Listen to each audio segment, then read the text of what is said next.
Hello viewers, இப்போ பார்த்தீங்கன்னா இப்போ ரீசெண்டாக மாணவர்களுக்கும் அரசியல் தலைவர்களுக்கும் இடையில கேள்வி பதில் நிகழ்ச்சி ஒன்று நடந்துச்சு. அதில் ஒரு மாணவன் அண்ணன் சீமான் நோக்கி சில கேள்விகள் எழுப்புறாரு. அதுக்கு என்ன பதில் சொல்றாருன்னு சொல்லி வீடியோ பார்த்துட்டு வாங்க, அதுக்கப்புறம் நம்ம டிஸ்கஸ் பண்ணலாம். இப்போ சொன்னீங்க, இப்போ பேசிக்கிட்டு இருக்கும்போது சொன்னீங்க, அவன் 1000 வேலை செஞ்சுக்கிட்டு இருக்கான், அறிவியல் கண்டுபிடிப்புகள் அப்படிதான், சயின்டிஸ்டுக்கெல்லாம் யாரும் சோறு போடுறது அப்படின்னு. அவன் ஊர் நாடுக்கு பயிரிடு, பனை மரம் வளர்க்கணும், ஆடு மாடு கோழி வளர்க்கணும் அப்படின்ட்டு. செருப்பு தைக்கிறவனும் வேணும், முடி வெட்டுறவனும் வேணும், துணித வைக்கிற வண்ணாரும் வேணும், பானை செய்யற குயவரும் வேணும், மீன் பிடிக்கிற மீனவனும் வேணும், உணவளிக்கிற உழவனும் வேணும். இது எல்லாம் சேர்ந்துதான்டா சமூகம். இத ஒருத்தன் தாழ்ந்தவன வீழ்ந்தவன இல்லடா. நான் படிக்காம ஊருக்கு போய் குலத்தொழில் செய்யணும்ன்றீங்களா? ஏய் டேய் தம்பி, இப்ப நீ ஐஏஎஸ் ஐபிஎஸ் ஆகிறது உங்க குலத்தொழில? அப்படியே ஐஏஎஸ் ஐபிஎஸ் அப்படி போவியா? அப்படி சொல்லாத. உனக்கு பிடிக்கலைன்னா விட்டு குலத்தொழில்னு சொல்லாத. அது குலத்தொழில் இல்ல, குல தெய்வத்தின் தொழில். அதை புரிஞ்சுட்டு பேசு. நீ என்னமா என்ன குலத்தொழில் செய்வற?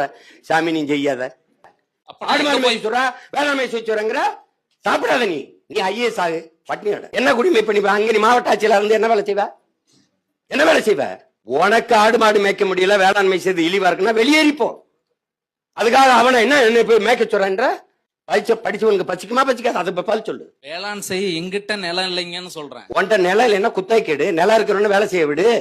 நிலம் இல்லைன்னா குத்தகைக்கு எடுக்க முடியாதா? இங்க எல்லாரும் நிலம் வச்சு அது பண்றான். ஒத்திக்கு எடுக்கிறான்ல தம்பி. இந்த கட்டடம் உங்கதா? என்ன எப்படி வாங்கினீங்க? வாடகை கேடு. எல்லாருமே இந்த வீடியோ முழுமையா பார்த்துருப்பீங்க நம்புறேன்.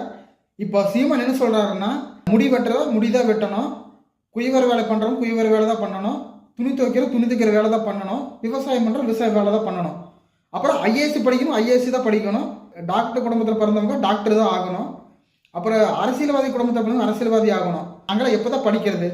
இவ்வளவு காலமா அடிமைப்படுத்தி வச்சு கஷ்டப்பட்டு போராடி இப்பதான் அங்கங்க முதல் பட்டதாரி இப்பதான் முளைச்சு வர்றோம். அதுக்குள்ள இவங்க பின்னோக்கி நகர்த்துற மாதிரி ஒரு பதில் சொல்லியிருக்காரு. அதுக்கு எங்களுக்கு விவசாயம் பண்றதுக்கு நிலம் இல்லை அப்படின்னு சொன்னதுக்கு அவர் என்ன பதில் சொல்றாருன்னா, குத்தை கருத்து பண்ணுங்க அப்படின்னு சொல்லி சொல்றாங்க. நாங்க எங்க குத்தை கருத்து பண்ணணும்? பஞ்சமி நிலங்கள் பறிக்கப்பட்டுச்சுல்ல, அந்த பஞ்சமி நிலங்களை வாங்கி கொடுங்க. இப்ப இருக்கிற சுச்சுவேஷன்ல விவசாய நிலங்கள் ரியல் எஸ்டேட்டா மாறிட்டு இருக்கு.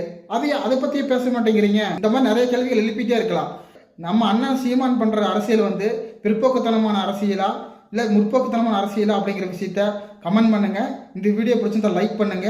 இந்த மாதிரி இன்ட்ரெஸ்டிங்கான வீடியோஸ் வேணும்னா நம்ம சேனலை மறக்காம சப்ஸ்கிரைப் பண்ணுங்க.